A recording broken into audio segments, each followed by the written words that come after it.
Cinq choses que tu ne savais peut-être pas sur le paludisme, on en parle maintenant. Salut chers abonnés, je suis Epiphane Conan, le docteur le plus chaud du méta. Alors, première chose que tu ne savais peut-être pas sur le paludisme, c'est qu'il y a cinq espèces de parasites, parce que le paludisme, c'est un parasite qu'il provoque. Alors, le parasite le plus répandu s'appelle Plasmodium falciparum.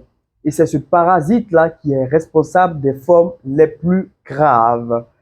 Deuxième chose que tu ne savais peut-être pas aussi, c'est que le paludisme est transmis par un vecteur qui est le moustique. Et c'est l'anophèle. Et peut-être que tu ne savais pas, c'est le moustique femelle qui donne le paludisme. Et bizarrement, assez bizarrement, ce moustique-là pique entre 22h et 3h du matin.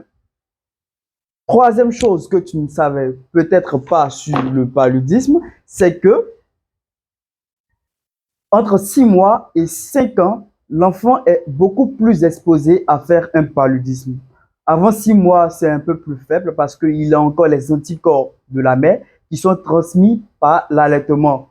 D'où la raison de l'encouragement de l'allaitement exclusif. Donc, entre 6 mois et 5 ans, il n'a plus ses anticorps. Donc, il est beaucoup plus fragile et peut faire des formes graves de paludisme.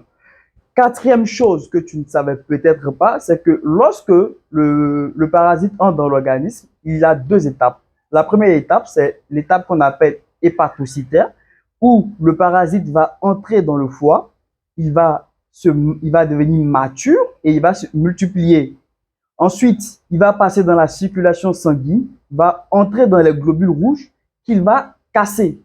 Et lorsqu'il casse ces globules rouges-là, ça va créer une anémie et ça va libérer des substances qui vont augmenter la température corporelle. C'est ce qui va expliquer la fièvre.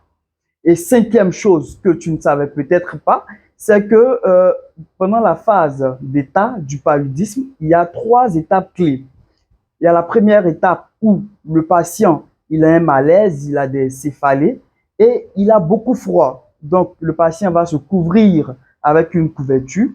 Et ensuite, il y a la deuxième étape où la température du patient va vraiment augmenter.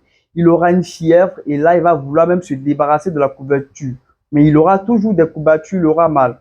Et ensuite, il y aura la troisième étape où le patient va transpirer abondamment.